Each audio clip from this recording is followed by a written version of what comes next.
Some people were actually curious, and some people were a little bit more nefarious. So there was a particular group that wanted to prove the Buddha wrong. So they sent a scout to try to see if the Buddha's position was true or not about karma. They heard that the Buddha said that the mental karma is the strongest one, the most important karma. And this other group thought that the physical karma was the strongest one. So they sent this, one of their monks, but a very novice monk, to go just check. And he went to the Buddha, is it true, Venerable Sir, that you say that the mental karma is the strongest, most important karma, and not the physical? The Buddha said, yes, that's true. Then this monk got up, and he said, thank you, Venerable Sir, and he left. So he went to go tell the leader of his group, yes, it's true, the Buddha does believe that the mental karma is the most powerful, most important karma. And then the leader of the group said, okay, good. Now we're going to prove him wrong, because we all know that the physical is the strongest, like killing, stealing, doing these bad things. The physical karma is the strongest, Maybe the Buddha even will become one of our disciples. He'll start following us if we prove him wrong. Because they knew that Buddha was a rational person, right? He just didn't go on belief. If you could convince him, the Buddha would say yes. They said, who are we going to send? Let's send the leader. And the leader is like, no, I don't want to go. He was scared if he might lose the debate. Let's send the other senior monks here. No, because what happens? We don't want to lose face in case they can't prove the Buddha wrong. Then someone said, well, let's send the smartest person we have in our group, which was a very rich man named Upali. He was like a millionaire at that time. And then almost everyone was in agreement, because they knew that he was actually a lot smarter than most of the monks that they had there too. Very intelligent person. I guess that's why he became so rich at that time. But then one person had concern. They said, you know what? I don't think we should send anyone. We should just be happy with the way things are. And let's not send Upali, because, what about if the Buddha convinces him that the mental karma is the strongest? And the leader of the group said, that's impossible, That'll never happen. Upali has been following us forever. His whole life he's been following our religion, so we can go ahead and send him. And even if the Buddha proves him wrong, we know he won't change, because he's so strong faith to our religion. So they get the rich man, they send him to the Buddha, and he goes, Venerable Sir, Bhante, is it true that you believe that the mental karma is the stronger than the physical? And the Buddha goes, yes, that's true. He goes, oh, okay. So he says, like, oh, well, what about killing? Killing's a very strong thing. How can you say that thinking is stronger than killing? He goes, okay. Suppose that you're walking about, and you keep walking, and someone points out to you that you stepped on a bug. Did you do bad karma then? No. Why not? Well, I didn't know. It was unintentional. Where does intention come from? He stayed quiet. He didn't say anything, And he's like, okay, I got another question for you, And then he goes through many questions all the way, and I want to share some of the more fantastical ones because it's fun. And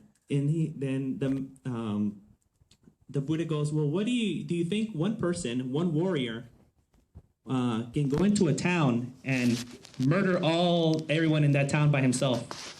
Do you think that's possible? He goes, no, there's no way one warrior, no matter how good he is, he can destroy everyone in one town. He goes, what do you think about like a person with psychic powers? Do you think that they can destroy everyone in one town with one thought? And the monk goes, yeah, I think a person with psychic powers can destroy a whole by himself. And he goes, and where do psychic powers come from? Are they physical or mental? And then the monk stays quiet, And he goes through like this many examples. And after a couple more fantastical ones, Upali goes, when you gave me the first answer, I was convinced. But I wanted to see, how many ways you could explain it to me. Because I really wanted to make sure that I understood it. So you know what? Now I want to follow the Buddha. And this is really why I want to share the story. This was just setting it up. So I want to follow the Buddha now. I want to become a Buddhist disciple. And it's very, interesting what the Buddha says here. He says, I don't recommend you do that. Right? So usually when we think about religion or groups or clubs, people are trying to get you to join, right?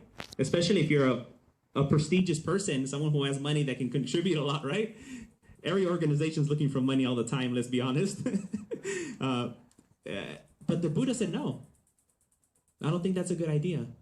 Then Mr. Upali said, everyone is always wanting me to join their crew or their club. And when any other religion comes, if I would join their religion, they'd be happy. They'd throw a parade for me. They'd show me off everywhere. You know, Mr. Upali is part of our group now. But you tell me, the Buddha, that that's not a good idea. You know what? Now I really want to be a follower of the Buddha. The Buddha goes, no. It's not proper for you to do that just like that. You need to reason out what I told you. You need to really know what, my teaching is before you just convert. And he goes, wow, that's another good reason why I should join, because you're telling me not just to believe. And the Buddha goes, well, it seems like this person's not going to give up. He goes, Mr. Upali, I will let you become my disciple, a follower of the Buddha, on one condition. Mr. Upali said, whatever the condition is, I'll do it. There isn't anything that I wouldn't do. The Buddha said, the condition is that you keep following your previous religion. That's the condition I have for you. Mr. Upali goes, wow, that's amazing. Again, people would want me to abandon and stop supporting the previous religion, but you keep telling me to support my previous religion. That's amazing. Okay, I'll grant it. I'll keep that promise so I can follow the Buddha. So here we see the story goes on. It's in the Digha Nikaya. Digha means long, so it's the long discourses. I can't go through the whole thing, but it's amazing, right? How the Buddha approached the situation. How he says, no, you might be excited right now. You shouldn't join, right? Or you don't understand my teachings yet. You shouldn't join. Well, if you want to join, keep your religion. Keep practicing and keep doing what you're doing. I just found that, like, when I read it, such a powerful, especially from what I know, how the world is so divided now on these kind of religious lines or political lines. The Buddha allows people to hold, different things at the same time. Actually, there's many discourses where the Buddha praises people who follow their tradition. There's in the last discourse that the Buddha gave called the Mahaparinibbana Sutta, Nirvana, the great nirvana. That means when the Buddha gave up the body and everything else and the mind. There he starts off with there's 7 qualities for a prosperous community so they can endure for a long time. So the Buddha is giving this advice to the world so they can continue on for a long time. One of those is that they honor, cherish, and continue practicing their tradition, whatever it is. So when people would come to the Buddha at that time, he'd say, no, keep your culture, keep everything, keep your language. You don't have to change anything. He didn't force people to learn Pali, his language, or any other language, or even Sanskrit. Actually, he told the monks, in the monks' rules, it says, you have to teach them in their language. Don't force them, to learn your language. So on many occasions, the Buddha was always flexible in allowing people to keep their culture and follow the way they are. And I think that's one thing that, has made Buddhism so appealing. And that's why, for most of history until maybe like the last 500 years, Buddhism was the one that was spread more all over the world. And it was able to adapt to so many cultures. And that's why when you see Buddhism in China, it's Chinese, right? Like the Chinese gods are there. They're eating Chinese food, like doing everything, right? When it goes to Thailand, when it went to Afghanistan, it can mix with anything. And now here in the United States, even secularized or atheist people it's appealing to them. That's why we have like secular Buddhism and the mindfulness movement, because it's really up to you, right? It's based on your own personal understanding. If you like it, if you understand it, then you can do it. And it's not exclusive. Like, it doesn't shut down other people. Every country that you go to where there's Buddhism, people still keep their gods. The local gods are there, the local traditions are there, the local clothing's there, everything's there. So this is like one very powerful teaching that I got from the Buddha, that it's very tolerant, very open-minded. And there's another discourse where the second highest disciple next to the Buddha, his name was Venerable Arahant Sariputta.